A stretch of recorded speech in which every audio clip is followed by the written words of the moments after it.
Council. Good Thursday morning, Jonesboro. This is meteorologist Tim Root with your KLEK 1 to 2.5 forecast. Mostly sunny this afternoon, and the temperatures today will be in the mid to upper 60s, a north wind 10-12 miles per hour.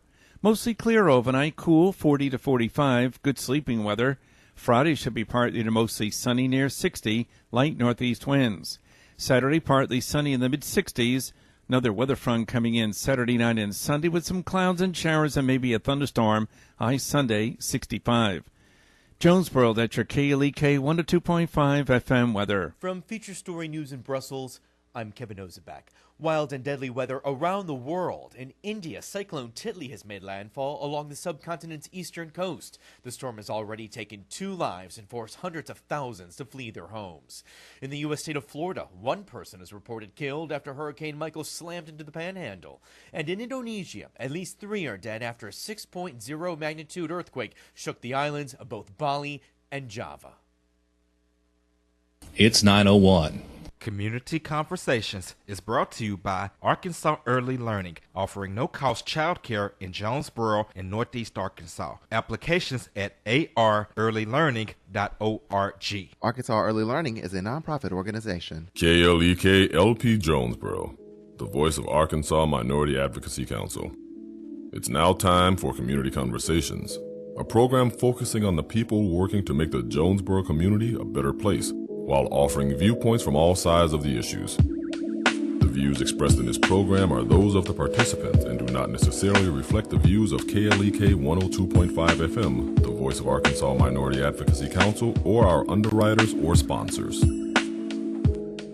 Good morning, everyone, and happy Thursday to you. I hope that you're having a great start to your day. You're tuned in to Community Conversations on KLEK 102.5 FM. Today is going to be a 2-part show. Part 1, I have on the phone Mr. Mark West, who is the Liberal candidate for the governor of Arkansas. Good morning to you, Mr. Mark. Good morning. How are you? I'm doing wonderful. How are you today? I'm doing all right. Just getting the day kicked off. All right, so since our time is limited, I want to make sure to go ahead and get as many talking points in as possible. But before we get to that, I would love for you to please give our listeners and viewers a brief introduction of yourself and why you chose to run for the position of governor. Certainly. As you said, my name is Mark West. I am the Libertarian candidate for governor in the state of Arkansas. I am a lifelong Arkansan. I was born and raised in West Memphis. I'm a proud graduate of West Memphis High School and Arkansas State University. Spent more than half of my life in the Delta, so dealing with the Delta economy is a big issue for me. It's very important to me. I'm also just your average working guy. You know, a lot of your politicians, they've got all the polish and they know all the lingo and the language, and I'm just a hardworking guy. I've worked 2 jobs most of my adult life as a bivocational pastor. Plus, I run the corporate office for a heavy industrial construction company. Just trying to make ends meet for the family, living paycheck to paycheck, just hoping that paycheck goes further than the bills. Okay. I've been happily married for 22 years to Christy, and we've got 3 kids. One of them is a senior in high school. I chose to run because I believe in the people. I believe in the ability and the skills of Arkansans, and I believe that when we empower individuals, that we will see Arkansas rise up. Okay. All right, well, thank you for that. I do want to give the disclaimer that KLEK does not support or endorse any particular candidate. No compensation was given for this interview. This interview is provided for informational purposes only. I cannot tell you who to vote for, but I do encourage you to get out and vote for someone that aligns with your beliefs and ideals. All right, so let's get right into your talking points.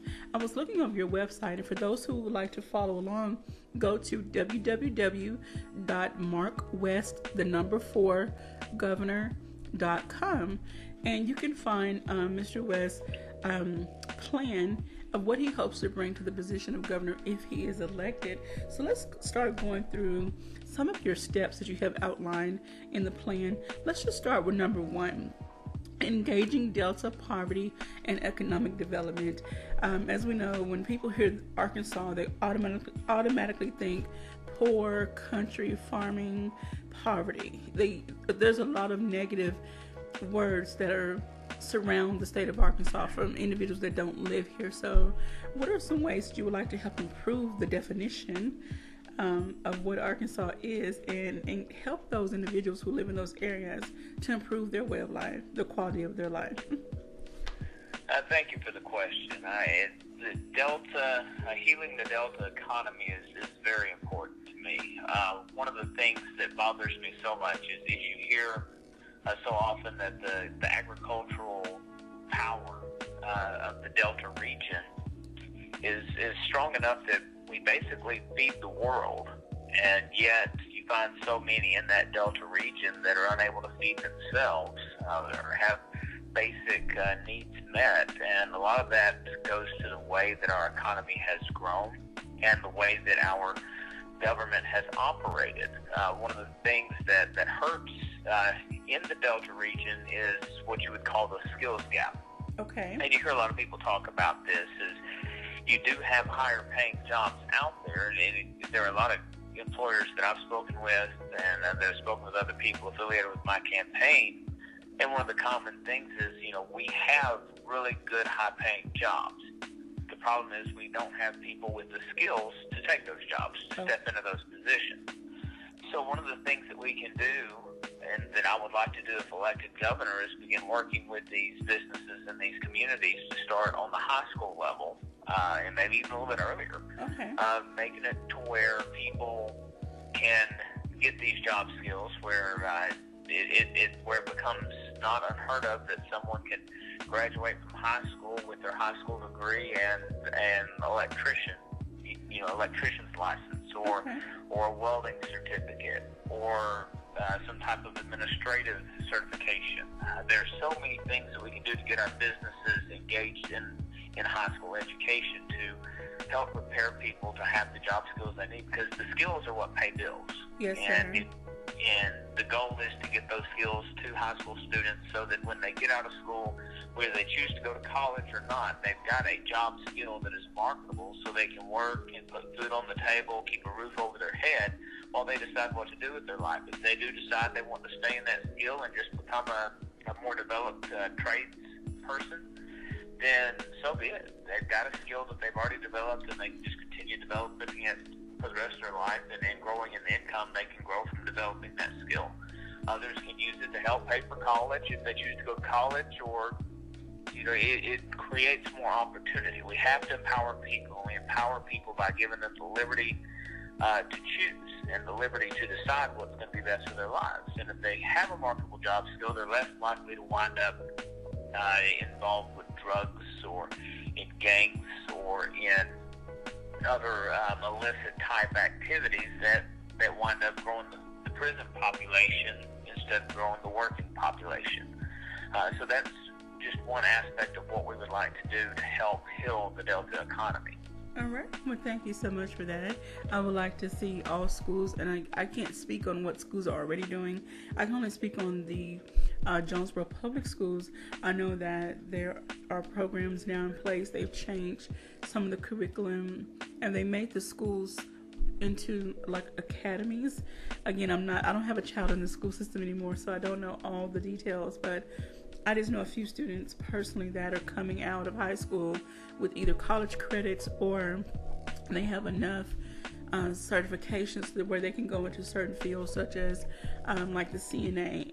They can become a CNA right out of high school, or other nursing fields. But it would be great if every single school adopted this practice so that we can increase the workforce and increase the number of productive individuals in our communities. So, all right, so we're going to move on to the next one. Step 2 is empowering financial prosperity through tax cuts. And tax cuts is one of those words, one of those phrases that people kind of cringe at.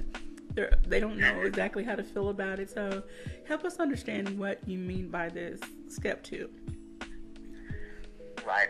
One of the, in another really good question. And what a lot of people really struggle with understanding is that your tax cuts provide economic growth.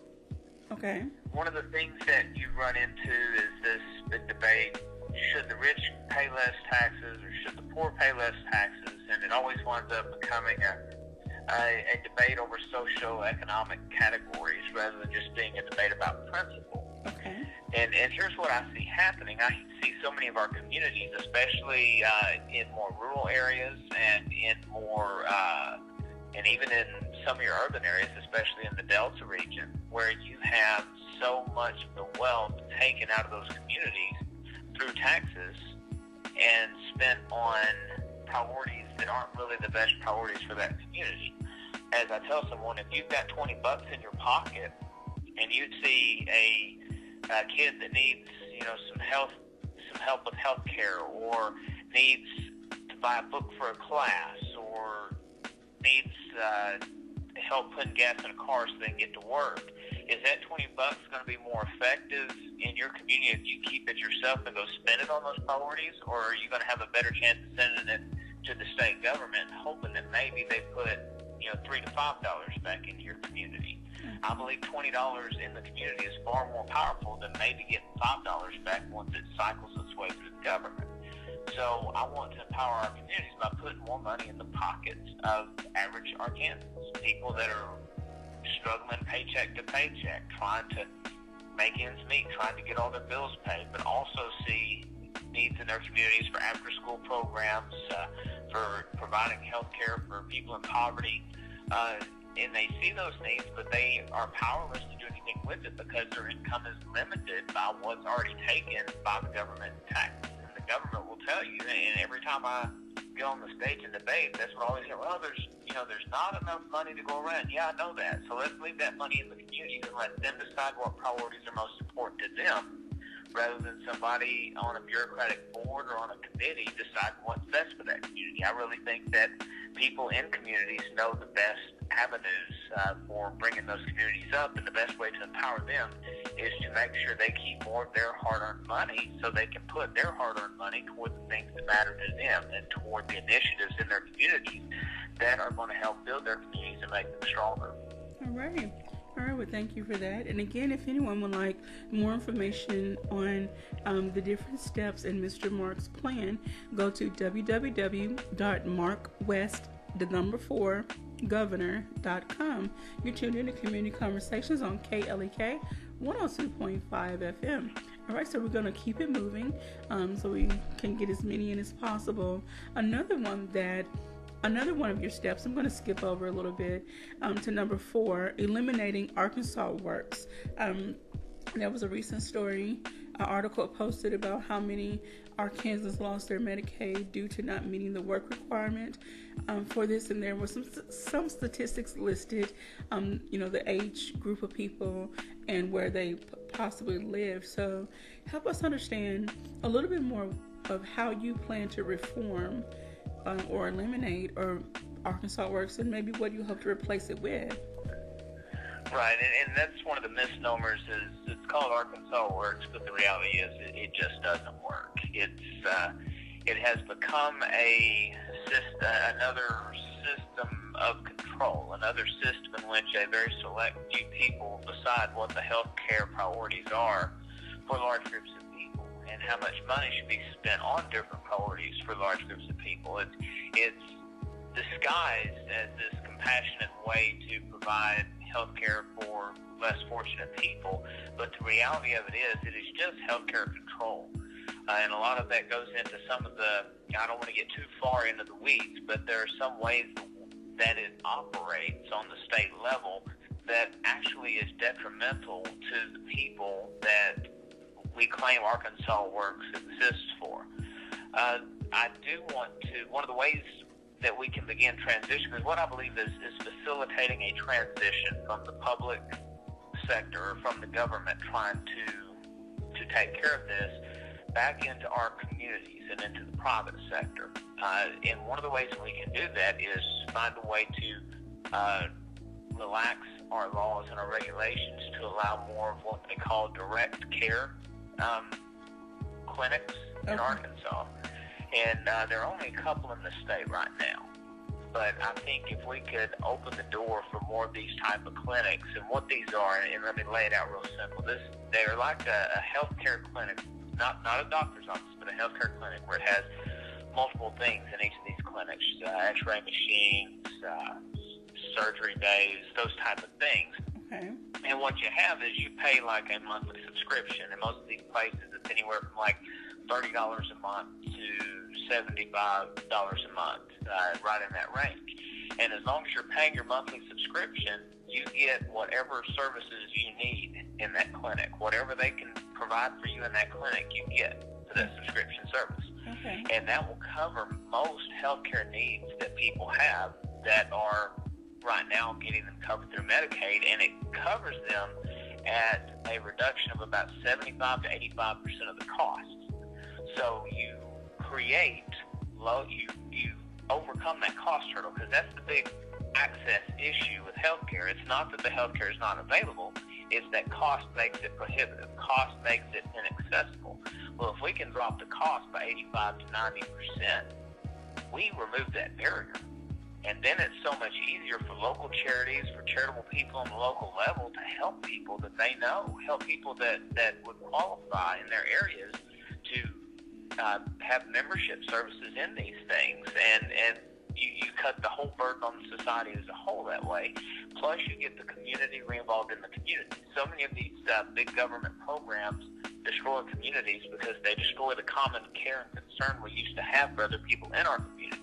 What I want to do is get this reawakened. I want us to awaken our communities with compassion and concern for those people in our communities who are struggling, and to make our communities work together again. Make it where we know who our neighbors are again, and know each other's struggles. And I think that's what's going to empower us to come together and to be a destination state when people love people and people care about people, and we open that door for that to happen by slowly, piece by piece, facilitating this transition away from Arkansas Works into something more private sector and more community focused. All right. Well, thank you for that. I want to say good morning to those that are watching on Facebook live stream. Ms. Maddie Warren and Mr. Lee Jared Evans, who says, keep the money local. It just makes sense.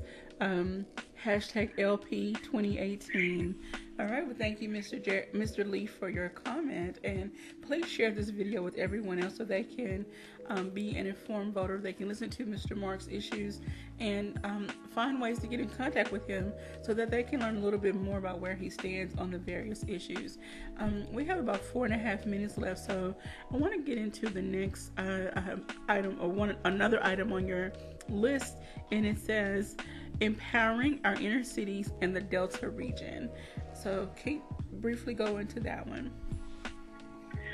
Right, and part of this gets into, as I've discussed earlier, trying to close that skills gap in our local communities. Also trying to empower the communities by giving them more money and more say, because the one thing we all understand is money. You're more powerful when you have money, am I right?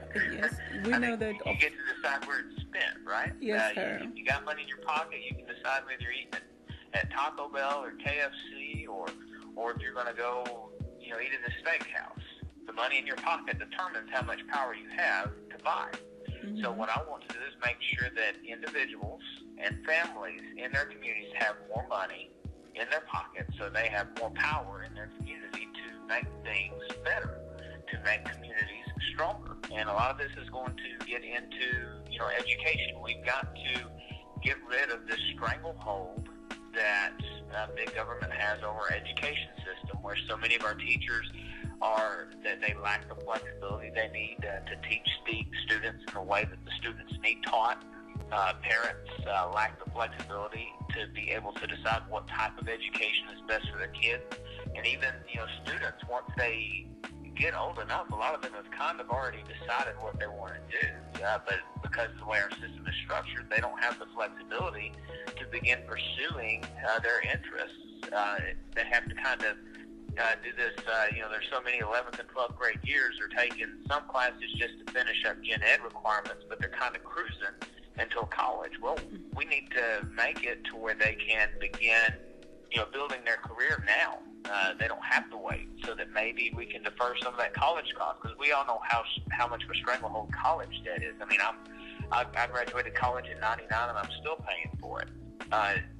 We've got to find ways to give people more liberty, more choice, more opportunity, and I think that's what's going to help with inner cities. We also need to do some massive criminal justice reform, because one of the major plagues in our inner cities is drug problems and the way that we police drugs, and I really want to see drug offenses treated as healthcare issues instead of penal issues. Most research shows that people that go to prison for just a drug-related charge come out and re-offend at almost 2 or 3 to 1 as those who actually get treatment for the drug-related issue they're facing. So I think that is one thing we can do. We can also reform our bail system so that people that are in poverty aren't locked up just because they can't afford to make bail. We need to come up with a different system that determines their flight risk and their credit risk and the severity of the actual crime they committed before we decide to lock them up and make them wait for a trial that's actually guilty until proven innocent instead of innocent until proven guilty. So there's a lot of criminal justice reforms that we can do that can help the inner cities as well, that can, again, help Arkansas rise up together, bring the whole state together instead of just a few distinct areas growing. All right. Well, thank you again. Thank you for that answer, sir. And again, you can look at all of his steps in Mr. Mark's plan on www.markwest4governor.com. And before we go, I want to read quickly your opening your statement. It says, Mr. Mark has laid out a plan for empowering liberty in Arkansas in a way that empowers individuals and communities. The linchpin of his plan is the Committee on Spending and Taxation, COST for short, that will examine everything the state government is doing to find redundancy, overlap, inefficiency, and waste. So again, go to Mr. Mark's website or his Facebook page and you can find more information. I want to say good morning to Tanisha Troy Smith. We need police to police our police as well. But thank you for that information. And thank you, Mr. West, for your time today. All right, thank you. Thanks so much for having me. All right, stay tuned, everyone, to part 2 coming up after these announcements.